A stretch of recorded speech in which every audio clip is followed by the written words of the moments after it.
कि राजपूतों की नसबंदी हो गई थी क्या? क्या हमारी संख्या घट गई? ये माना जाता था अंडरस्टूड हम 6.25% के आसपास है। 4.25% कैसे हो गए? इस बार हम चुनाव लड़वाएंगे लोगों को और फिर आगे। लेकिन एक सवाल वहां से क्या बनता है, क्या उस पूरी घटना को आप राजनीति से प्रेरित देखते हैं? 1994 की एक घटना है। ऑन ड्यूटी किसी कलेक्टर को माना जाएगा उसका मर्डर, जब वो पदस्थापित थे गोपालगंज और हत्या होती है मुजफ्फरपुर। गोपालगंज का कलेक्टर मुजफ्फरपुर क्या करने गया जब छोटन शुक्ला सहित 6 लोग मारे गए? माहौल पूरा गर्म। सवाल तो ये भी उठता है उस जातिगत जनगणना का कि आप प्रयोग कैसे कर रहे हैं उसका। ये मुनासिब नहीं, राष्ट्रीय स्तर पर खड़ा, इसमें हर्जा क्या है? और हम कितनी संख्या में कहाँ हैं ये तो जान लें। कि जिसने कहा कि हम 14%, उनको दम है तो जो हिंदी फिल्मों के कारण आज मुंबई आबाद है, उस हिंदी फिल्म को न रोक लगा दे। है कुबत जब बिहार में अपराध का अचानक ग्राफ बढ़ जाए तो समझ जाइए कि चुनाव संभावित है। कोसी बेसिन है वो सबसे अच्छा उत्कृष्ट तेल और गैस का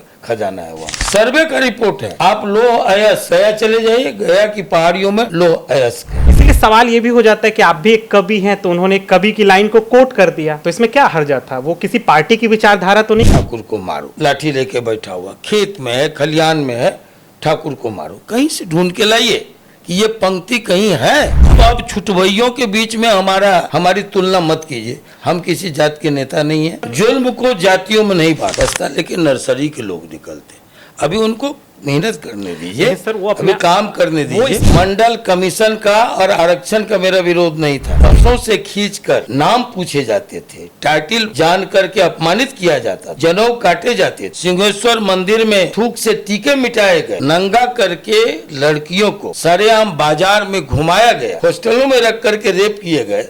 आनंद मोहन वहाँ खड़ा हुआ था। बिहार का एक ऐसा युवा जो जयप्रकाश नारायण की संपूर्ण क्रांति से राजनीति का शंखनाद करता है, जिसकी हनक बिहार की गलियों से संसद की गलियारों तक है, जिसने मंडल कमंडल की राजनीति में भी अपनी साख को बरकरार रखा, जो बलिया के बाबू चंद्रशेखर सिंह के बहुत ही करीबी माने जाते हैं। बिहार के एक ऐसे नेता जिनका नाम है आनंद मोहन। आज हम उन्हीं से आज बिहार की पूरी राजनीति के बारे में, बिहार के बारे में और बिहार के भविष्य के बारे में, बिहार के वर्तमान के बारे में बहुत ही एक लंबी चर्चा और एक सार्थक चर्चा करने वाले हैं। सर, आपका स्वागत है। धन्यवाद। सर, जो सबसे पहला जो हम लोगों का सवाल है आज का, कि क्योंकि अब चुनाव हमारे साथ बहुत ही नज़दीक है, तो बिना किसी भूमिका के आप इस बार चुनाव कहां से लड़ने वाले हैं? मैं कहीं से चुनाव लड़ने वाला नहीं, मैं लड़ाने वाला हूं। क्योंकि बिहार की राजनीति में जब आप जेल में थे तो हमेशा देखा गया कि बहुत सारी रैलियों में आप जहां से आते हैं वहां के छोड़ के भी बिहार के अन्य इलाकों से आपके लिए अपार जनसमर्थन था, अपार लोग आपके साथ थे, बहुत नारे लगाते थे, एक तरह से आपको अपना नेता मानते थे। तो इस बार सब अपनी टकटकी निगाहों से आपको देख रहे हैं कि इस बार आप कहां से चुनाव लड़ेंगे। इसलिए ये सवाल बहुत जायज़ हो जाता है कि इस बार का जो चुनाव है आपके लिए भी अहम है। बहुत सालों के बाद, एक लंबी यात्रा के बाद ये चुनाव आपके लिए बहुत अच्छा भी होने वाला है। तो क्या इसके बारे में कुछ भी सोच नहीं है? जी नहीं, चुनाव लड़ने के बारे में कोई न इच्छा है न इरादा है। हाँ, इस बार हम चुनाव लड़वाएंगे लोगों को और फिर आगे 29 के बाद हमारी दूसरी पारी शुरू होगी। सर, 2022 में बिहार में एक जातिगत सर्वे हुआ था, जातिगत आरक्षण हुआ था, कह सकते हैं इसको। बहुत लोग उसको सर्वे कह रहे हैं, बहुत लोग इसको जनगणना कह रहे हैं, लेकिन वो सर्वे था। तो आप इसको किस रूप में देखते हैं?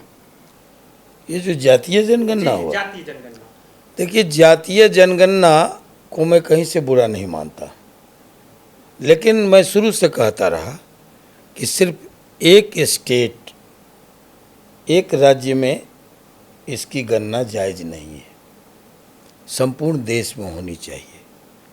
और वो हुआ, लेकिन मैं अकेले बोलते रहा। जातीय जनगणना कराने में, ये जान लेने में कि किस राज्य में या हमारी स्थिति जनसंख्या के मामले में क्या है, इसको, इस सच को जान लेने में बुराई क्या है? आखिर जातीय जनगणना कभी हुआ, जो 32 में हुआ हो, आज़ादी के पूर्व, हाँ, या जब हुआ हो, उसी आधार पर आज जातियों को आरक्षण मिल रहा है कि नहीं मिल रहा है, कि वो बंद है। तो जब 32 के आधार पर, आज़ादी पूर्व के जातीय जनगणना के आधार पर सारी बातें तय हो रही है, कोटे तय हो रहे हैं, रिजर्वेशन तय हो रहे हैं, अन्य सारी क्या सुविधाएं केंद्र और राज्य की है वो तय हो रहे हैं। तो ये आज जान लेने में क्या आपत्ति? सर सवाल इससे ये पैदा होता है कि जातिगत जनगणना 2022 में हुआ, सरकार के पास अभी 3 साल का मौका था, तो उस जनगणना का प्रयोग सरकार ने किस रूप में किया? सवाल तो ये भी उठता है उस जातिगत जनगणना का कि आप प्रयोग कैसे कर रहे हैं उसका। देखिए, आप इसमें जो भी वो राजनीतिक दृष्टिकोण इसको एंगल लें, मेरा सीधा सपाटा जवाब है। मैं शुरू से कहता रहा कि एक प्रांत में ये मुनासिब नहीं है, राष्ट्रीय स्तर पर खड़ा हो, इसमें हर्जा क्या है? और हम कितनी संख्या में कहाँ हैं ये तो जान लें।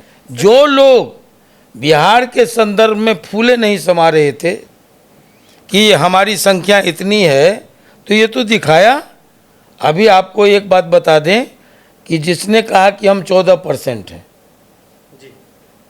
लोकसभा का चुनाव हुआ तो वो जीत के आए 7, और जिसने हमको बताया कि आप 4.25% हैं, तो 7 तब जीत के आए जब महागठबंधन में और तमाम पार्टियों में, तमाम चाहे वो एनडीए हो, महागठबंधन हो, सबों में आपको सीटें कितनी मिली, स्कोर क्या हुआ, हमको सीटें कितनी मिली, हमने स्कोर क्या किया, ये देखना होगा ना। 8 सीटें मिली। सर जैसे बिहार की राजनीति की जब भी बात आती है, मैं ये सवाल इसलिए यहाँ से लेके आया क्योंकि जाति की बात हमेशा होती है, इसलिए बहुत सारे लोग जो विश्लेषक हैं, जो जनगणना पे विश्लेषण करते हैं, वो हमेशा कहते हैं कि जो सार्थक प्रयास होने चाहिए, जो जनगणना के जो आंकड़े हैं उसका प्रयोग, जो सरकार ने कहा कि हम उसके लिए बहुत सारे प्रयोग करेंगे, क्योंकि इस पर आगे चल के बहुत सवाल भी आएगा कि उनका प्रयोग इसलिए नहीं हुआ क्योंकि बिहार में ये मान लिया जाए कि बिहार की राजनीति में एक सेंटर पॉइंट जाति को रखा जा सकता है। तो क्या इससे आप भी कहाँ नहीं है? लोकतंत्र की खूबियां भी हैं और लोकतंत्र की खामियां भी, बिल्कुल। लोकतंत्र की खूबी ये है कि ये बहुमत का शासन है, राजा हो फकीर हो सबको एक वोट का अधिकार है। लेकिन लोकतंत्र की खामी ये है, यहाँ विकास बहुत धीमी गति से होता है। तानाशाही में, राजतंत्र में कोई बहस नहीं, कोई मसौदा नहीं, कोई मशविरा नहीं, मुख्य कानून छ। अभी नेपाल में राजतंत्र था, वहाँ कहते थे मुख्य कानून छ।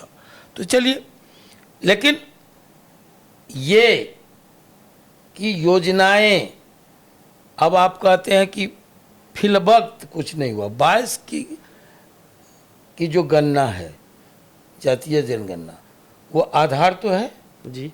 तो कल का जो गणना होगा या जो बिहार की जातीय जनगणना हुई, जी, वो आधार तो बनेगा। चाहे विकास का कोई मॉडल अपनाए या कोई योजना लाए या कुछ भी है, जो वंचितों को लाभ देने का होगा उस आधार पर होगा। जी बिल्कुल। तो अगर जब पहले का मान्य था और अभी का मान्य है ना, तो उसमें बस इस मामले में पक्षपात नहीं होना चाहिए। जी बिल्कुल, मैं ऐसा मानता हूँ, मेरी बात को पूरी होने दीजिए। जी ना, अब जैसे हमने कहा आप वहाँ काट दिए, हमने कहा कि जिसको ज़्यादा से ज़्यादा सीटें मिले वो जीत के आते हैं 7 जी सभी दलों से, और हमको माना गया 4.25% और हमको मिली 7 सीटें और हमने स्कोर किया 6। ये देखना। तो ये, और दूसरी बात कि जब सारी जातियों की संख्या बढ़ी तो मैं एक बात बेबाकी से कहूंगा कि राजपूतों की नसबंदी हो गई थी क्या?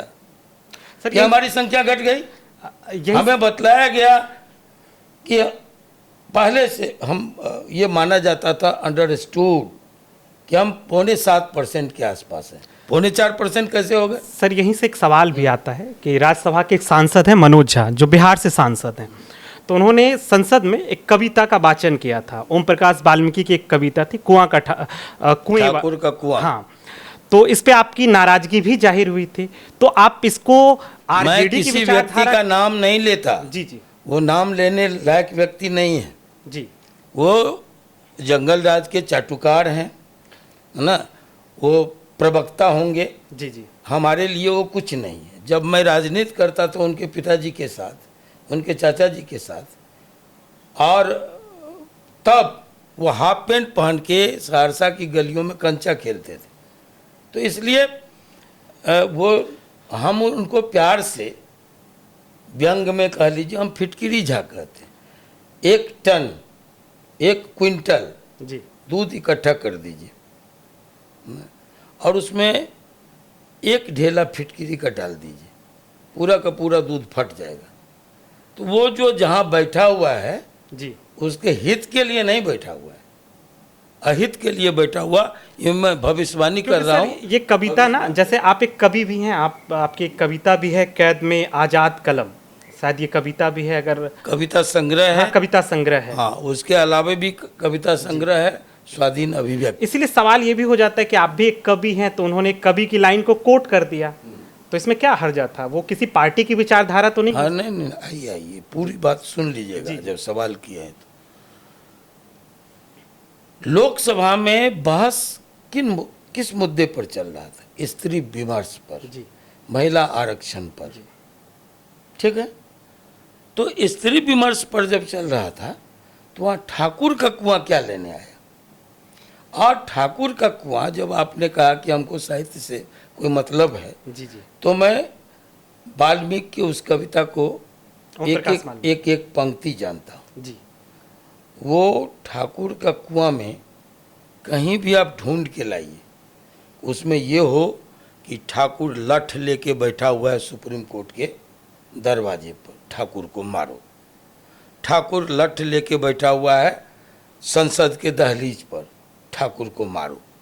ठाकुर यूनिवर्सिटी के दरवाजे पर लाठी लेके बैठा हुआ, खेत में है, खलियान में है, ठाकुर को मारो। कहीं से ढूंढ के लाइए कि ये पंक्ति कहीं है कि ठाकुर को मारो। तो ये माना। और दूसरी बात, स्त्री विमर्श पर उससे बेहतर कविताएं हैं जी जिसको फिटकिरी झा जी कोड नहीं कर सकते थे, इसलिए कि उनकी अपनी जाति लाठी लेके उनको अपने गांव में तलाश। मतलब आप कहना चाह रहे हैं कि उनकी जो जाति है सवर्ण जाति वर्ग से, उनसे भी उनको विरोध का सामना करना पड़ता है। मैं ब्राह्मण की बात कर रहा हूँ, सीधा सीधी मैं लटपट घुमा फिरा के बात नहीं करता। मतलब ब्राह्मणों ने भी उनका विरोध जिस किया। गांव में वो पैदा हुए हैं ना जी, वो माना जाता है 25,000 से ज्यादा संख्या उस गांव में ब्राह्मणों की है। जी और वाल्मीकि की कविता स्त्री विमर्श पर बड़ी तीखी कविता है जिसको वो कोड नहीं कर सकते। जी, हमको जरूरत पड़ेगी तो हम उसको कभी उस कविता को कभी लाएंगे लोगों के बिहार सामने। में लेकिन अब अगर वो प्रतीकात्मक कविता थी जी तो आनंद मोहन ने जब कहा कि मैं अगर संसद में रहता तो राख से जीभ पकड़ के और वो आसन पर उछाल देता, खींच के, बिल्कुल। राख से जीभ खींच के आसन पर उछाल देता। ये क्या है? ये मुहावरा है। हाँ, लोकोक्तियां जो। हाँ, राख से कोई जीभ खींच करके आसन पर नहीं उछाल देता है। जी बिल्कुल। जैसे ठाकुर का कुआं प्रतीकात्मक कविता थी, वैसे राख से जीभ खींच करके आसन पर उछाल देना ये भी एक मुहावरा था। इस पर इतनी तीखी प्रतिक्रिया क्यों? और दूसरी बात जी, मैं आपको बताऊं, आरजेडी नेतृत्व जी जिसने कहा कि A to Z की पार्टी है, अब वो पुरानी पार्टी नहीं रही, ठीक है। वहाँ नेतृत्व का क्या था? एक पूरा का पूरा समाज देश भर का आहत था, दूसरी तरफ एक व्यक्ति था जी जिसकी प्रतिक्रिया में पूरा समाज आहत था। नेतृत्व का क्या था? दोनों को बिठाता। अगर एक विधायक उसी दल का चेतन आनंद और दूसरी तरफ वो फिटकिरी झा जी बिल्कुल, में किसी तरह का विवाद हुआ तो नेतृत्व का काम था दोनों को जानना, दोनों की भावनाओं को परखना, उस अनुकूल निर्णय लेना। एक तरफा नहीं कि फलना पर अनुशासन की कार्रवाई होगी और फलना के बचाव में लठ लेके खड़े हो जाओ। और वही ठाकुर का कुआं कालांतर में आरजेडी उसी ठाकुर के कुआं में मतलब सर डूब ये भी गया। कहा जा सकता है कि अगर जो सरकार साफ बनते शब्दों में गई। कहा जाए, मतलब आपके भी दृष्टिकोण से, कि जो राजपूत हैं वो बहुत ठगा महसूस कर रहे हैं इस पूरी आप सिनेरियो की बात कर ले तो। सही बात है। जैसे कि देखिए, जब मैं आपके इंटरव्यू से पहले बहुत सारे लोगों से बात कर रहा था जो आपके क्षेत्र से भी नहीं आते, बहुत अलग अलग क्षेत्रों से आते हैं। तो जैसे मैंने बोला कि राजपूतों का वर्तमान नेता कौन हो, तो उनके पास बड़ा संशय की स्थिति है कि जैसे एक आनंद मोहन है, उधर प्रभुनाथ सिंह थे, पहले दिग्विजय सिंह। नहीं, मैं नहीं हूँ उसमें। हाँ, काइंडली हमको हाँ, उसमें से जैसे निकाल सर लोग दीजिए। कहते थे, मैं उस कि राजपूतों में कड़ी जैसे में नहीं हूँ। पहले दिग्विजय सिंह थे जो कि कोई जो भी हाँ, हो, जो भी हो, मैं राजपूतों के नेता बनने की प्रक्रिया में नहीं हूँ। तो मतलब अगला कोई तो मैं आप तो सोच नेता रहे होंगे तब ना बना जब सत्येंद्र नारायण सिंह जी जिंदा थे, जी, रघुवंश सिंह जिंदा थे, रघुवंश जी, सारे के सारे जब सीनियर लोग थे तब मैं नेता बना। अब आप छुटभइयों के बीच में हमारी तुलना मत कीजिए। हम किसी जात के नेता नहीं है ना। हम लेकिन सर जुल्म को जातियों में नहीं बांट। लेकिन जब आप जेल में थे तो ये हमेशा देखा गया कि आपकी सभाओं में ज़्यादातर लोग जो थे उन्होंने कहा कि नहीं इनको जेल से रिहा भी किया जाए। बहुत रैलियों में, मुख्यमंत्री जी की भी रैली में वो लोग आए। तो सवाल तो ये सर उठता है ना कि उसमें जो सिर्फ राजपूत नहीं थे, हाँ, सारे लोग थे। तो मतलब एक सवाल उठता है कि लोग ये पूछते भी हैं कि नई पीढ़ी के लोगों में वो किसको नेता देखे, जिसको होता है ना कि हर एक अपना नई आइकन पीढ़ी देखता है। अपना नेता चुने। मैं उस रेस में नहीं हूँ। मतलब जैसे उस बिहार में competition मैं मुकेश नहीं। सहनी है, चिराग पासवान है, जो मतलब एक जाति सेंट्रिक अगर राजनीति होती है तो उससे आप अपने आप को अलग रख। अस्थाई है जी, ना, ये कोई अस्थाई बात नहीं है। आखिर आपको मुद्दा तलाशना होगा। मुद्दे हैं, जी, जी, है ना। अब किसानों के मुद्दे हैं, बहुत सारे हाँ, मुद्दे उस पे भी हैं। आएंगे सर। हाँ, जिन जैसे सवालों बिहार को में लेकर सर के आप पढ़ सकते। एक नए नेता है प्रशांत किशोर, आप तो जानते ही होंगे प्रशांत किशोर को, जानते हैं? नहीं, आप जिसको जिनका नाम ले रहे हैं, जी, जी, वो अच्छे मैनेजर हैं। तो नेता नहीं माने क्योंकि बिहार में उनकी रैलियों में आप मानिए, आपको हम मना किए? नहीं, हमें तो आप सर किसी को मनाही तो नहीं, लोकतंत्र है। जी, जी, मैं ऐसा मानता हूँ वो आंकड़ों के बाजीगर हैं जी, बिल्कुल। और अच्छे मैनेजर। तो उनकी रैलियों में भीड़ भी देखा जा रहा है, लोग जुट भी रहे हैं, तो क्या इसको नहीं माना जाए कि वो हमने तो देखा था गांधी मैदान में भीड़। हाँ, गांधी मैदान की भीड़ उनकी, तो उनके बाद वो तो उन्होंने कहा- चैलेंजिंग था। हाँ, चैलेंजिंग था वो तो था कि जो इसमें 10 लाख लोग आएंगे, जी। तो हमने तो देखा। तो सर ये कह के भीड़ भी तो छोड़ देखा दिया हमने। जाए ना कि नए नए नेता है बेचारे, ठीक है, उतनी भी भीड़ आ गई तो बहुत आ गई, चलिए, अच्छी बात है। लेकिन वो प्रयास करना चाहिए, मेहनत कर रहे हैं, हमारी शुभकामना है। अभी देखिए, मैंने बस्ता लेके निकले। जी, जी, बस्ता लेके कौन निकलता है? कॉलेज का विद्यार्थी, हाई स्कूल का विद्यार्थी, मिडिल स्कूल का विद्यार्थी। बस्ता लेके नर्सरी के लोग निकलते हैं। अभी उनको मेहनत करने दीजिए, नहीं सर, वो अभी काम करने वो इस दीजिए। पूरे सिनेरियो में अपने आप को नर्सरी का बच्चा नहीं मान रहे, जैसा आप कह रहे हैं। वो नहीं, कह रहे अच्छी हैं बात है कि मैंने मोदी जी को बनाया, मैंने बिहार में हाँ, नहीं, महागठबंधन की बिल्कुल सरकार को बिल्कुल। बनाया। अब इस बार हम स्वागत करेंगे, क्योंकि विधानसभा के दरवाजे पर सबसे पहले आनंद मोहन को आप देखेंगे, आइएगा कैमरा लेके, जी, जी। माला लेके हम खड़े रहेंगे। मुख्यमंत्री वही होने जा रहे हैं। नहीं, वो सर वो अपने आप को मुख्यमंत्री नहीं कह रहे हैं, तब क्या करें? वो कह रहे हैं कि नहीं मैं मुख्यमंत्री नहीं मैं तो उनके जो पर्चे पोस्टर हैं जी। उसमें तो दूसरे का नहीं है। पहले गांधी जी होते थे, जनसुराज होता था, आजकल वही है, वही, दूसरे तो नहीं है। लेकिन उन्होंने सर अपने इंटरव्यू में बार बार कहा तो है। आप क्या कहना चाहते? जो वीपी सिंह ने भी कहा था, बड़ी ईमानदार लोग, हम लोग मानते थे कि जो बात कहते हैं उस पर कायम रहेंगे। मुझे प्रधानमंत्री नहीं बनना है। जी, उनसे आप खफा रहते हैं, विश्वनाथ प्रताप सिंह से? काहे के लिए खपा रहे? क्यों खपा रहेंगे? विश्वनाथ प्रताप सिंह ने जो लकीर खींची जी, वो असाधारण लकीर थी। वो अंबेडकर से 4 कदम आगे जाके अंबेडकर दलितों तक रुक गए। तो सर उस समय उनसे 4 कदम आगे जाके विश्वनाथ प्रताप सिंह जी ने एक नई लकीर खींची, एक नई राजनीति की शुरुआत की, जिसमें अति पिछड़े पिछड़ों की वो उन्होंने हक दिया। आवाज़ तो उठती रही, आवाज़ तो चाहे वो छत्रपति साहू जी महाराज हो कि महात्मा फूले हों कि कर्पूरी ठाकुर हों कि अन्य लोग हों, जी, सारे लोग आवाज़ उठाते रहे। हक देने का काम विश्वनाथ प्रताप सिंह जी ने किया, और उनकी राजनीति से जो लोग पैदा हुए, दुर्भाग्य है कि आज वही वीपी सिंह को सबसे पहले भूल गए। एकमात्र स्टालिन स्टाइल। हाँ, दक्षिण में उनको याद किया, एक स्टैचू बनाया।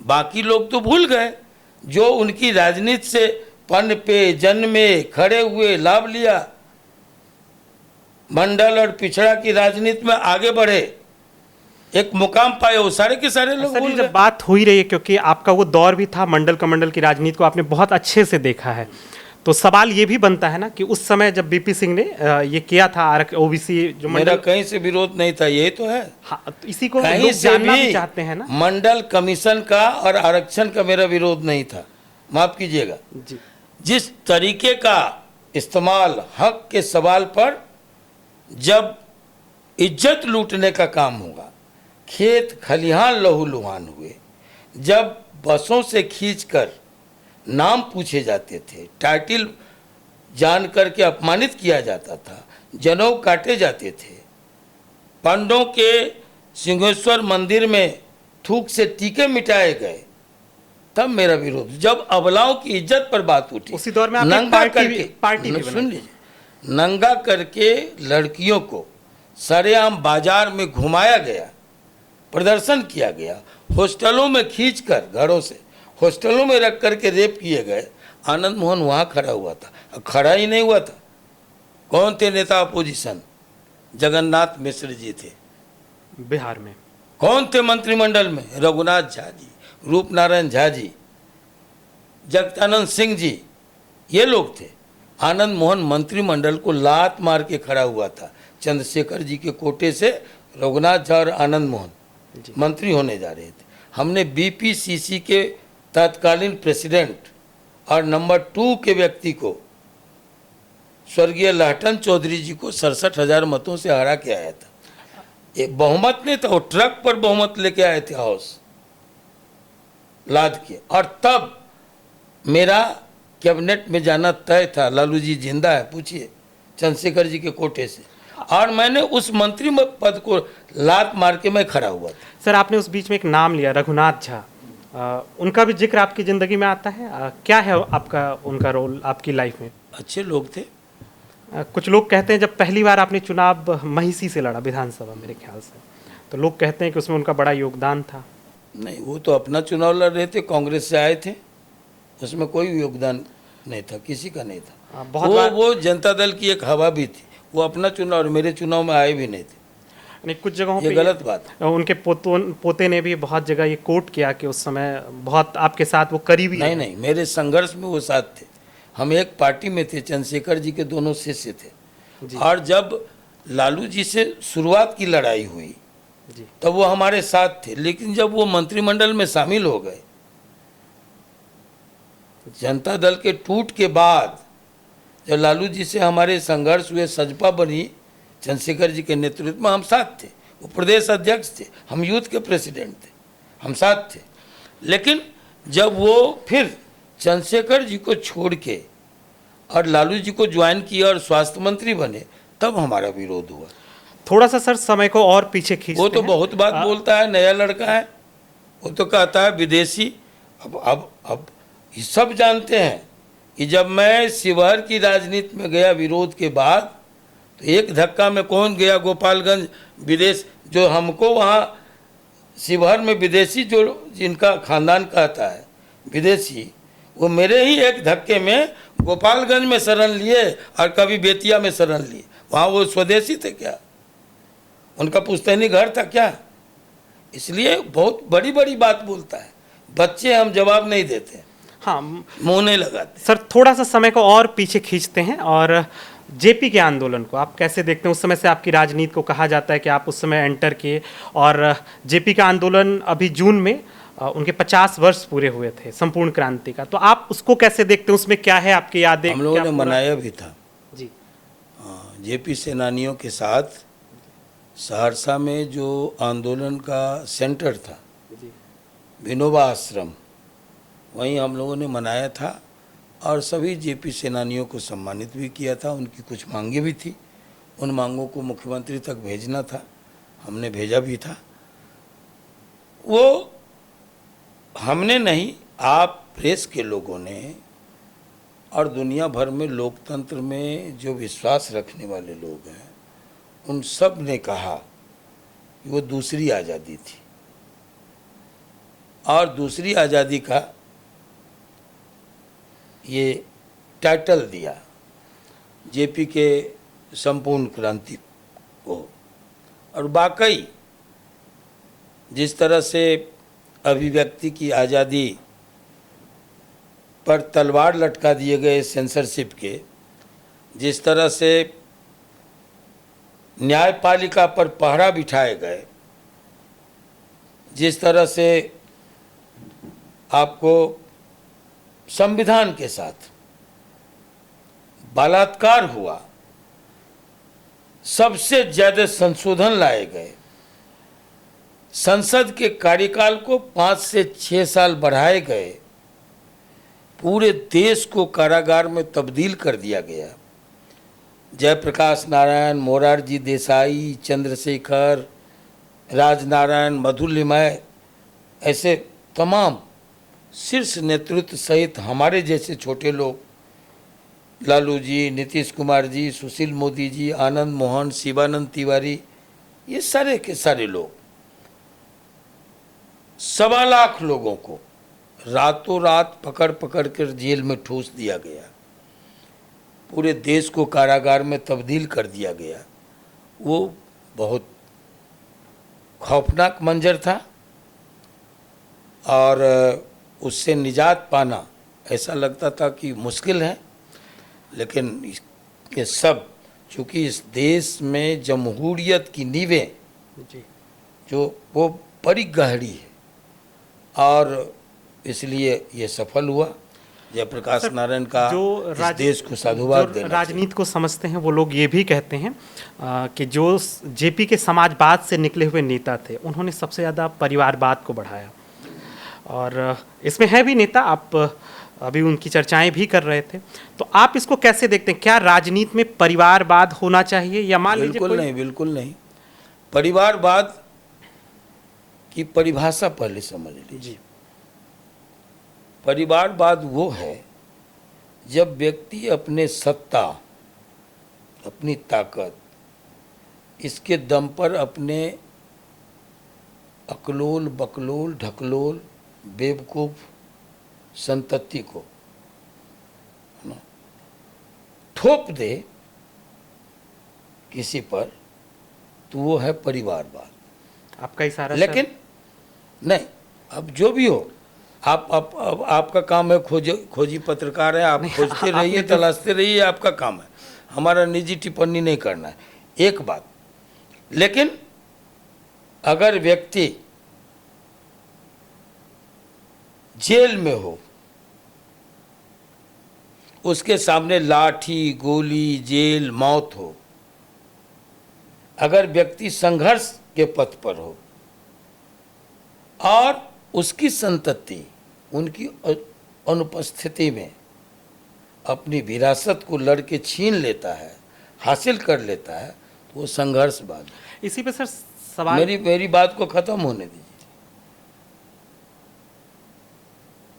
बप्पा रावल लड़े, उनका बेटा राणा सांगा लड़ा, उनका बेटा आया महाराणा प्रताप, उनका बेटा आया अमर सिंह। अमर सिंह साधारण योद्धा नहीं थे, महाराणा प्रताप के व्यक्तित्व के सामने इतिहास में उनको कम जगह मिला, लेकिन बड़े लड़ाकू और बड़े महान योद्धा थे। तो ये अपनी विरासत की लड़ाई लड़े, ये है संघर्षवाद। इसलिए उस कोटि में कृपा करके हमको मत धकेलिए। हमारे दादाजी लड़े, सुनते जाइए जी, राम बहादुर बाबू लड़े, जंग बहादुर बाबू लड़े, राम नारायण सिंह जी लड़े, तीनों भाई लड़े। मेरे पिताजी, मेरे बड़े बाबूजी पद्मानंद सिंह ब्रह्मचारी लड़े, सचदार बाबू लड़े, मैं लड़ा, और अब उसके बाद चेतन आनंद उस विरासत को मेरी अनुपस्थिति में छीन लाया। अच्छे तो से ये संघर्षवाद है। मतलब आपको ये लगा कि आपके अनुपस्थिति में भी बहुत अच्छे से इसे चलाया जनता के बीच, जो आपका कह सकते हैं कि जो जन सैलाब आपके प्रति था उन्होंने बहुत अच्छे से चलाया। सर इसी पे जैसे अभी क्या है, प्रशांत किशोर ना बिहार में हमेशा कह रहे हैं कि जो वंशवाद की राजनीति है उस पर वो कह रहे हैं, तेजस्वी यादव पे कटाक्ष भी करते हैं कि 9th फेल हैं। तो आप इसको देखते हैं राजनीति में पढ़ा लिखा होना जरूरी है? नहीं, उधर से देखिए आरजेडी वालों ने भी कहा कि वो 12वीं फेल है।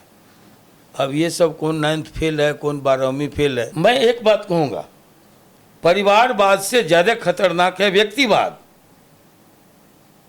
मैं एक मैसेज आपके माध्यम से दे रहा हूं। परिवारवाद अगर फैलेगा, बहुत कुछ करेगा, अपने भतीजा को बना देगा, अपने बेटा को बना देगा, अपने भाई को बना देगा एमएलए एमपी। जी, चुनेगा कौन? जनता। मुहर क्यों लगाते हैं आप? आप इतने प्रबुद्ध हैं, परिवारवाद के इतने खिलाफ हैं, मुहर कौन लगाता है? हाँ, अगर हम एमएलसी बना दें, एमएलसी बना के मुख्यमंत्री बना दें, जो सब इस प्रदेश में हुआ है, तो अलग बात है। लेकिन चुनता कौन है? अब रही बात, मैंने कहा परिवारवाद का खतरा, परिवारवाद से नुकसान कम है बनिस्पत व्यक्तिवाद के। व्यक्तिवाद जब जब बढ़ा है, जहां भी बढ़ा है, उस देश में अधिनायकवाद आया है। आप जो वंशवाद पर कटाक्ष कर रहे हैं, उनकी राजनीति व्यक्तिवादी है। बस हमने पहले कह दिया कि वो सारा उठा के देख लीजिए। मेरे कहने के बाद, 2-4 बार कहने के बाद ये बदलाव आया है ना, कि अब पोस्टरों में दूसरों को जगह मिलने लगी है ना। सर लेकिन जो मेरा सवाल था कि ये नहीं माना जा सकता कि जो राजनीति है उसमें एजुकेशन को एक सेंट्रिक पॉइंट रखा जाए, कि आज के दौर में जो नेता हैं, जैसे कहा जाता है ना कि नेता हैं तो पढ़े लिखे भी होने चाहिए, क्योंकि ये बात उठती भी है, प्रशांत किशोर इसको बखूबी उठा भी रहे हैं। क्या इसे आप नहीं देखते कि राजनीति में ये होना भी चाहिए, पढ़े लिखे लोग आने चाहिए? पढ़े लिखे लोग आने चाहिए, लेकिन एक मेरी कविता है जी, ये भारत है, हमने उसमें लिखा है ये भारत है। यहाँ कोई कबीर आता है, इसको बड़ी गौर से सुनिएगा। जी सर। यहाँ कोई कबीर आता है, और कबीर की शिक्षा किसी स्कूल में नहीं होती, किसी पाठशाला में नहीं होती, कि वो कॉलेज का मुंह नहीं देखते, यूनिवर्सिटी का मुंह नहीं देखते, लेकिन कबीर पढ़ाए जाते हैं स्कूलों में, कॉलेजों में, यूनिवर्सिटियों में। आप उसको क्या कहिएगा? मूर्ख। यहाँ कोई नानक होते हैं, वो रावी के तट पर बैठते हैं पीपल के नीचे, और कई कई पुस्तकें, दर्शन, धर्म ग्रंथ बन जाते हैं, और वो कोई स्कूल, कॉलेज, पाठशाला का मुंह नहीं देखता। यहाँ कोई रहीम होता है जी, रसखान होते हैं, कबीर होते हैं, नानक होते हैं, कोई स्कूल कॉलेज नहीं जाता है, लेकिन स्कूल कॉलेज उनको बुनता है, पढ़ता है, और उस पर डॉक्टरेट करता है। पप्पू यादव, ये मैं आपको बताऊं, इसलिए ये कह देना सिर्फ कि पढ़े लिखे लोग ही, जो यूनिवर्सिटी में पढ़ने वाले लोग हैं, कॉलेज में पढ़ने वाले लोग हैं, वही सबसे समझदार है। कामराज उदाहरण है यहाँ, कामराज भी एक उदाहरण है। तो कैसे जिसको नहीं, लेकिन फिर भी मैं ये कहता हूँ कि पढ़े लिखे लोगों को आना चाहिए राजनीति में, अच्छे लोगों को। पढ़े लिखे अगर चरित्रहीन हो, शराबी हो, वेश्यागामी हो, तो वो पढ़े लिखे का क्या करेंगे? हम अचार बनाएंगे थोड़ा सा। इसलिए पढ़े लिखे लोगों के साथ साथ मन के भी अच्छे हो, थोड़ा चरित्र के भी अच्छे। थोड़ा सा समय को और आगे बढ़ाते हैं सर। पप्पू यादव को आप जानते हैं? क्या कहिए ना, इलाके आपके से आते हैं? क्यों नहीं जानेंगे? कहना क्या चाहते हैं? 1991 की एक घटना है, मेरे ख्याल से मधेपुरा विधानसभा की, उसकी किसी घटना का आप वर्णन करना चाहेंगे, बताना चाहेंगे? क्यों वक्त जाया करेंगे किसी व्यक्ति पर? वो भी बिहार की राजनीति में एक अच्छी बात है, बिहार की राजनीति खूब करें। हमको क्या जरूरत है किसी पर टिप्पणी करने का? अच्छा करें। हम स्वागत करेंगे, हमारी शुभकामनाएं। सर, एक आपके जीवन से बहुत ही महत्वपूर्ण घटना है, मैं उस पर बहुत ज़्यादा जिक्र नहीं चाहूँगा क्योंकि वो कोर्ट में मामला ट्रायल है, लेकिन एक सवाल वहाँ से क्या बनता है, क्या उस पूरी घटना को आप राजनीति से प्रेरित देखते हैं? 1994 की एक घटना है मेरे ख्याल से, तो उसे कैसे देखते हैं आप? 100% वो राजनीति थी, निश्चित तौर पर। ये तो सुप्रीम कोर्ट ने भी कह दिया जी कि सुप्रीम कोर्ट ने कहा कि घटना प्रायोजित नहीं थी, घटना एक महज एक संयोग था। सुप्रीम कोर्ट ने कहा कि ये घटना ऑन ड्यूटी नहीं हुई। जी ऑन ड्यूटी किसी कलेक्टर को माना जाएगा उसका मर्डर जब वो पदस्थापित थे गोपालगंज में, और हत्या होती है मुजफ्फरपुर में। तो ये ऑन वे था, ये हम नहीं कहते। मतलब वो सुप्रीम कोर्ट अपने फैसले में कहता है कि ऑन ड्यूटी नहीं, ऑन वे घटना घटी। और जब हमने कहा कि इसकी सीबीआई जांच हो कि एक व्यक्ति जो पदस्थापित है गोपालगंज में, पटना से उसको जाना है गोपालगंज, तो उल्टा आप तो गए हैं ना, आप हाजीपुर से गोपालगंज कैसे जाते हैं? आम रास्ता किधर से है? छपरा, सिवान, गोपालगंज जी, कि मुजफ्फरपुर, बेतिया, मोतिहारी या दरभंगा? मुजफ्फरपुर दरभंगा होके तो नहीं जाएंगे। उस दिन हमने कहा कि सीबीआई इस बात की जांच करे कि उस दिन गोपालगंज का कलेक्टर मुजफ्फरपुर क्या करने गया जब छोटन शुक्ला सहित 6 लोग मारे गए थे। माहौल पूरा गर्म था, वहाँ के कलेक्टर और एसपी भी अपने घरों से नहीं निकले थे, तो गोपालगंज का डीएम क्या करने गया था? ये पूरी घटना में जिस व्यक्ति का नाम आ रहा है छोटन शुक्ला, वो पूरी घटना उसी से संबंधित थी। उस घटना के बारे में कुछ वैसा बताना जी कि छोटन मारे गए कौन पहले, किसकी प्रतिक्रिया में ये घटना घटी?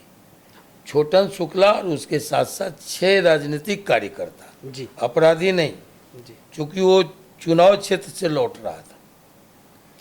6 जो मारे गए उसका कोई हिस्ट्री सीटर नहीं था वो, छोटन शुक्ला के बारे में जो कहा जाए। लेकिन अगर कोई व्यक्ति अपराधी भी है तो उसको मारने का हक किसी पुलिस वाले को नहीं है, सरकारी पदाधिकारी को नहीं है, किसी डीएम एसपी को नहीं है। वो कहाँ आया था? छोटन शुक्ला को बुलाया गया था टाउन थाना जी, और एक सुनियोजित प्लान के तहत दिन दहाड़े, रात भी नहीं हुई थी, छोटन शुक्ला और 5 लोगों को मार दिया गया। एक व्यक्ति मरा, आनंद मोहन आज तक पीछा नहीं छोड़ा पाए, बिल्कुल। लेकिन 6 आदमी जो मारे गए वो केस कहाँ है?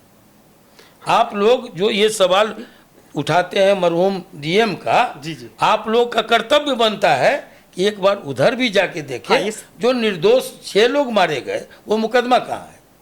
वो किस स्थिति में है? कहाँ गुम हो गया फाइल? क्यों नहीं इसके पीछे जाते हैं एक बार भी?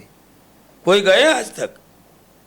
वो अमर हो जाएगा जो उन 6 बेवाओं के का आंसू पोंछने जाएगा, वो असली पत्रकार होगा।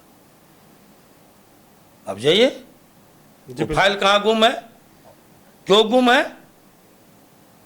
एक आदमी मरा। देखिए, भारत के संविधान की मूल आत्मा है जी कि कलेक्टर मरे या चपरासी, दंड विधान एक है, सजा का प्रावधान एक है, ठीक है?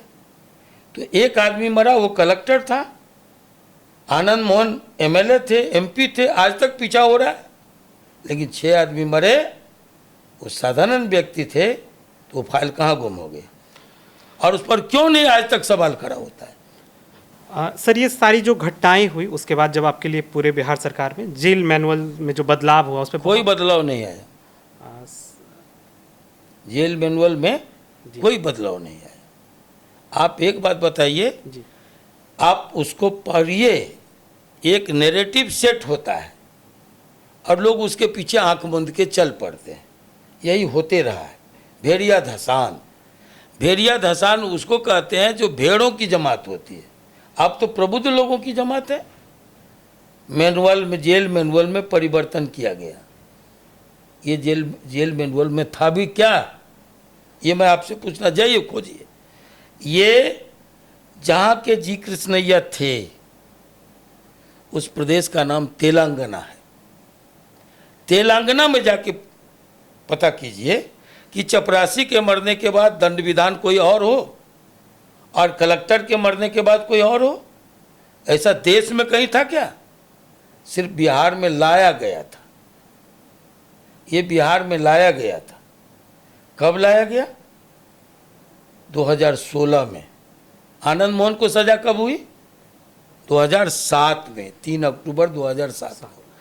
ये जो कोई संशोधन लाया जाएगा वो कब लागू होगा? लाने के बाद ना। ये लाने के 16 साल पहले, 10 साल, 1 दशक पीछे से ये नहीं होगा ना। लेकिन सर सुनिए मेरी बात को खत्म होने। जी बिल्कुल, ये नहीं होगा।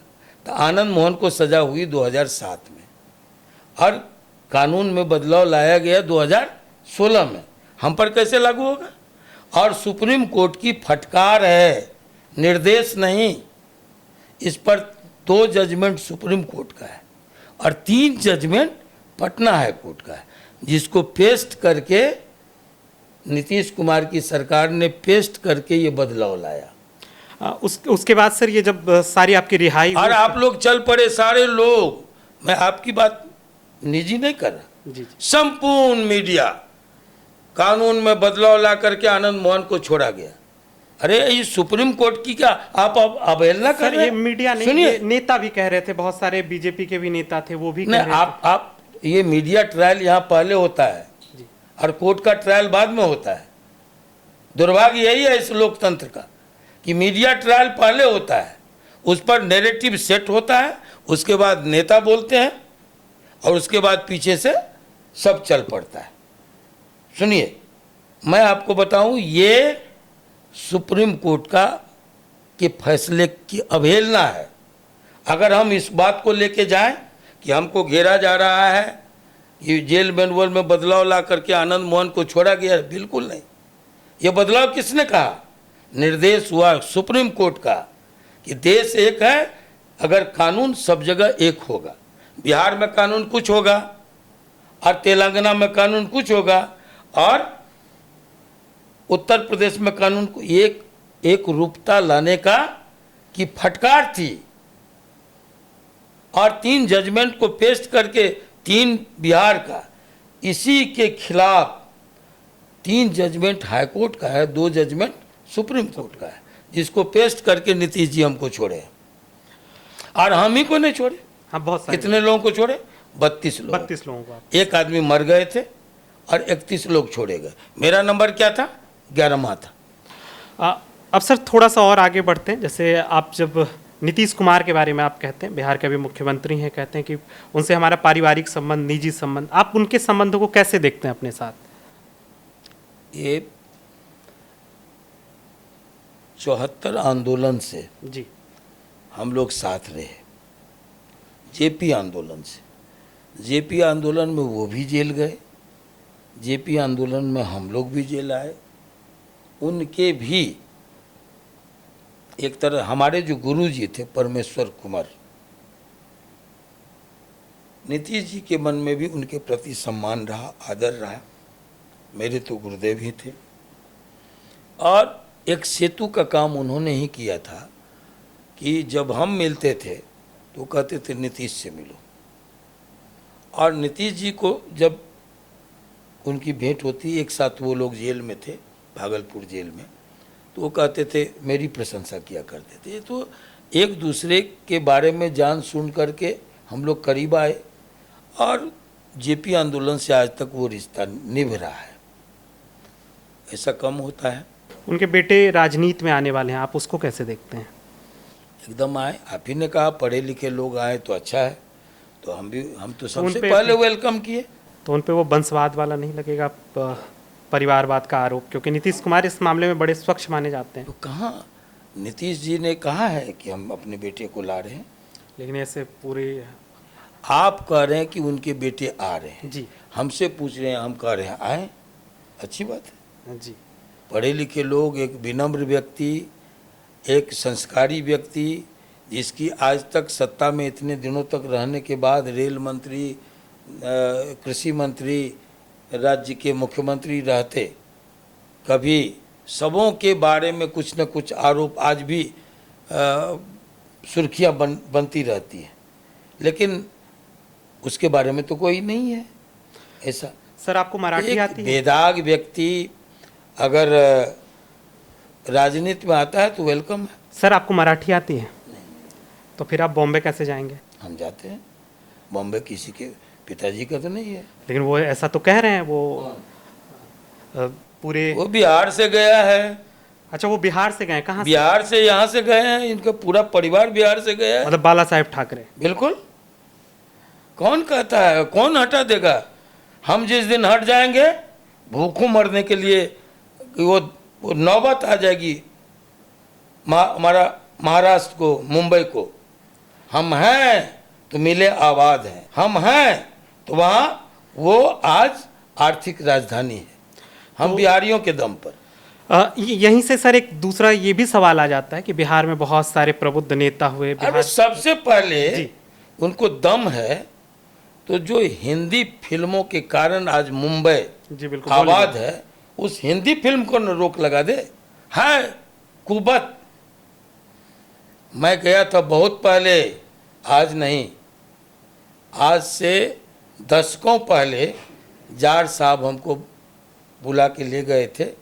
निगम का, मुंबई निगम का चुनाव था, उसमें नीतीश जी भी गए थे, शिवानंद जी भी गए थे, उस समय जो समता पार्टी थी, जॉर्ज साहब, जेडीयू और के।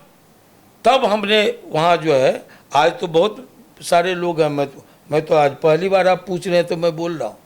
जब सारे लोग बोलने लगते हैं, झाँव झाँव झाँव झाँव शुरू हो जाता है, तो आनंद मोहन चुप लगा जाता है ना। ऐसा नहीं है कि मुंबई में जो अपमान हो रहा है। मुद्दे के साथ ना ये भी सवाल अटैच होता है कि कहीं भी बिहार से जो पलायन का दर है, बिहार से पलायन स्वास्थ्य में भी है, शिक्षा में भी है, नौकरी में भी है, तो लोग जाते हैं, इसलिए वहाँ पे लोग बोलते हैं। तो क्या बिहार के नेताओं को कुछ वैसा नहीं करना चाहिए जो प्रशांत किशोर मुद्दा उठा रहे हैं कि पलायन को रोकने वाला मुद्दा? आप ये नहीं देखते कि बिहार की सरकारों को या पिछली सरकारों को भी कुछ वैसा कदम उठा या उठाना चाहिए? क्या आपको कमी लगता है उसमें? देखिए, अब तो ये एक ट्रेंड बन गया है। आपके रोकने से भी जो दुनिया देख चुका है ना, आप किसी को अरब कंट्री जाने से रोक सकते हैं हिंदुस्तान के लोगों को? बिल्कुल नहीं। बड़ी संख्या में जा रहे हैं लोग, जी। जा रहे हैं कि नहीं? इसलिए कि वो घूम आए हैं। जो अमेरिका देख आया है वो अमेरिका जाएगा। लाख आप यहाँ रोजी इसको दे दीजिए, लोग अमेरिका जाएंगे। तो वैसा पश्चिम माहौल के देश, क्रिएट करते हैं ना? सुनिए, मैं आपको, ये पलायन का दौर किसके जमाने से शुरू हुआ? वो सबसे ज्यादा चिल्पो मचा रहा है। जो इसका कारण रहा है, आज राष्ट्रीय स्तर पर जो विकास का दर है वो बिहार का 12.5% है विकास दर, और देश जो विकास कर रहा है उसमें हम 4.5% ज़्यादा हैं। ये भी आंकड़ा आपको जानना होगा, ये मेरा नहीं है। 4.5% देश जो प्रगति कर रहा है उससे बिहार आगे है, और इसको मेकअप करने के लिए अभी कई वर्षों से 12.5% बिहार का विकास दर है। मतलब हम उतनी तेजी से विकास को मेकअप कर रहे हैं। ये जो और किसने छोड़ा? आज आप चले जाइए, चारों तरफ बिहार में जो विकास है वो लोहा मानना होगा, हर क्षेत्र में। अब कहेंगे कानून व्यवस्था, तो कानून व्यवस्था कब गड़बड़ हुई? मैं ही कहा करता था जी। जब सरहद पर तनाव हो तो समझिए कि देश में चुनाव आने वाला है। और जब बिहार में अपराध का अचानक ग्राफ बढ़ जाए तो समझ जाइए कि चुनाव संभावित है। मतलब अभी बिहार में अपराध बढ़ रहा है। कौन लोग हैं? आपको मैं कहना चाहता हूं, उन लोगों से पूछिए जो चिल्पों मचा रहे थे खेमका के मर। खेमका को मारने वाले कौन हैं? और खेमका को मारने के लिए जो हथियार दिया गया वो देने वाले कौन हैं? आज जो वो एक निकला आवास प्रमाण पत्र, कुत्ता कुतिया देवी, तो पकड़ाया और उसने कहा दिया, राजद वालों ने कहा हमको ऐसा करो और इसको हम मुद्दा बनाएंगे। ये सब प्रायोजित हैं। एक बार टाइट हो गया, पिछले एक सप्ताह से आप कहीं सुन रहे हैं? तो आप पिछले एक सप्ताह से आप नहीं सुनेंगे। हाँ अभी तो, लेकिन इसको माना जाए कि आप ही के शब्दों में कि अभी बिहार में अगर अपराध बढ़ा है तो चुनाव होने वाला है। बिल्कुल। और जो अपराधी तत्व को बढ़ावा देते रहे थे, जिसके कारण जंगल राज यहाँ था, तो आप भी जंगल उसके पीछे उन्हीं लोगों की साजिश। क्योंकि आप उस समय आरजेडी को देखे भी हैं, कभी साथ भी रहे, तो क्या आपको लगता है कि जंगल राज कहना उचित है? जो शब्द वो लोग अपने आप को कहते हैं। मैं कहाँ कह रहा हूँ, आप नहीं मालूम? सुप्रीम कोर्ट ने कहा है। ये टिप्पणी मेरी नहीं है, आप मालूम कीजिए। सुप्रीम कोर्ट ने कहा कि बिहार में जंगल राज चल रहा है, इसीलिए ये शब्द उचित है अगर वो कहते भी हैं। सुप्रीम कोर्ट ने कहा आनंद मोहन को सजा कर दिया, तो आप कह रहे हैं दलित का हत्यारा कि नहीं कह रहे हैं? हम जेल रहे हैं। मैं आपको चैलेंज करता हूं ना कि आप कहीं से कोई साबित कर दे कि इसमें आनंद मोहन का इन्वॉल्वमेंट है। लेकिन आप अगर इसको मानते हैं तो जंगल राज को भी मानिएगा ना। अब सर इंटरव्यू के बिल्कुल आखिरी चरण की ओर हैं हम लोग, तो अब बिल्कुल सधा हुआ सवाल है कि अब चुनाव नज़दीक है और चुनाव के साथ जो बिहार के मुद्दे हैं और बिहार में क्या होना चाहिए, बिहार को आप किस रूप में, या आपके पास क्या ब्लूप्रिंट तैयार है कि बिहार में ऐसा कुछ होना चाहिए? क्योंकि आप भी बिहार की राजनीति में बहुत अहम स्थान रखते हैं, तो आपके नज़र में कि बिहार की राजनीति में ऐसा क्या बदलाव आ जाए? बिहार में जब चल रहा था लालू जी का दौर, तब हम लोगों ने जो कुछ सजेशन दिए थे या हमारा जो आर्टिकल आलेख कई पत्रिकाओं में मैं आपको भेज दूंगा कि बंटवारे के बिहार के बाद बिहार कैसे बढ़े जी, इस पर 3-4 आलेख मेरे क्रमशः सिलसिलेवार हैं और हिंदुस्तान ने इसको छापा है। तो वो संक्षिप्त में नहीं कहा जा सकता। देखिए, सबसे ज़्यादा पर्यटन के क्षेत्र में बिहार विकास कर सकता है। पर्यटन के मौके हैं बिहार के पास, काफ़ी है, काफ़ी। अब चले जाइए शेरशाह सूरी का मकबरा। जी बिल्कुल, मकबरा जाके देखिए, लगेगा कि वो बिहार का ताजमहल है। कह सकते हैं कि बिहार आपको गया है, वैशाली है, हाँ, बौद्ध सर्किट, जैन सर्किट है, रामायण सर्किट सर्किट, जिसको हम लोगों ने सबसे पहले, जब मैं निकला, माफ़ कीजिएगा, तब सबसे 2 बात कि जय श्री राम किसी पार्टी का भले पेटेंट हो जी, जय श्री राम कहने का मतलब किस पार्टी से आप बिलोंग करते हैं, 2 मिनट में लोग समझ जाते। हमने कहा कि हमको क्या वास्ता है जय श्री राम से, हम मिथिला के लोग हैं, बिहार के लोग हैं। पहले हमारी संस्कृति बताती है कि पहले राधा तब कृष्ण, पहले गौरी तब शंकर, पहले लवली तब आनंद, पहले सिया तब राम। तो इस श्री राम से क्या मतलब? हमको जय सिया राम बोलो। और अकेले में बोलता रहा तो सिया जी का मंदिर जय सिया राम। और सबसे पहले हमने कहा कि फूफा जी का अयोध्या में क्या हो रहा है, हमको इससे कोई मतलब नहीं। लेकिन बुआ जी का जब तक पुनौरा में जो प्राकट्य भूमि है जी, सीतामढ़ी में, हाँ, सीतामढ़ी नहीं, सीतामढ़ी में तो वो आर्टिफिशियल मंदिर है, सीधी बात मैं कहूँगा जी। ये असल है पुनौरा धाम। ये शिवहर क्या है, जहाँ से मैं 2 बार जीता, जहाँ से मेरा बेटा आज एमएलए है, जहाँ से मेरी पत्नी लवली आनंद एमपी हैं, वो क्या है? वो शिवहर, हर अपभ्रंश है, शिवहल, जहाँ से शिवजी का अनावृष्टि के बाद, अकाल के बाद ऋषियों की राय से, परामर्श पर विदेश जनक ने शिव का हल उठाया शिवहर से, और 28वें किलोमीटर पुनौरा धाम में वो नासा से कलश टकराया और माना जाता है कि जगत जननी माँ जानकी अवतरित हुई पुनौरा धाम में। तो हम तो शुरू से कहते रहे कि पुनौरा धाम में अयोध्या के तर्ज पर भव्य मंदिर का निर्माण हो, अकेले मैं उठाता रहा। उसके बाद नीतीश जी ने 147 करोड़ की घोषणा की। उसके बाद लवली आनंद 7 दिन के सत्र में 4 दिन सवाल उठाई वहाँ, और इतना ही नहीं, वो तर्क के साथ बोली कि अयोध्या में क्या हुआ मैं नहीं जानता, चुनाव में सभी जानते हैं क्या हुआ। अयोध्या में क्या हुआ, बीजेपी हार गई ना। हाँ, बीजेपी हार।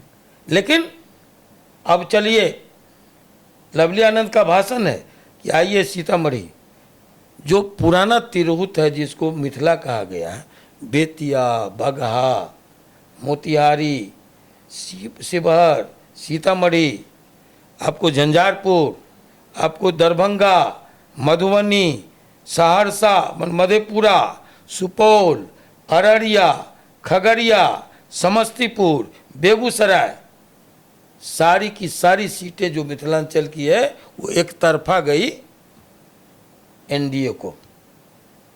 अब तो बेईमानी नहीं हो, ये लवली आनंद का भाषण है। और पीएम ने 500 करोड़ की घोषणा की। अभी माननीय मुख्यमंत्री जी ने 887 करोड़ रुपए की, मतलब आपके पास भी एक बिहार का ब्लूप्रिंट है कि किस तरीके से खूब है। आप इस पर बिल्कुल अलग से बैठिए कि बिहार में किस तरीके से। अब आप देखिए जी, बिहार के बंटवारे के बाद जो लोग विशेष पैकेज की बात करते हैं, स्पेशल पैकेज की, बैसाखी के दम पर जिंदगी के रेस जीते नहीं जाते। ये जो पानी है ये हमारी जल संपदा है, ये जो मेन पावर है ये हमारी संपत्ति है।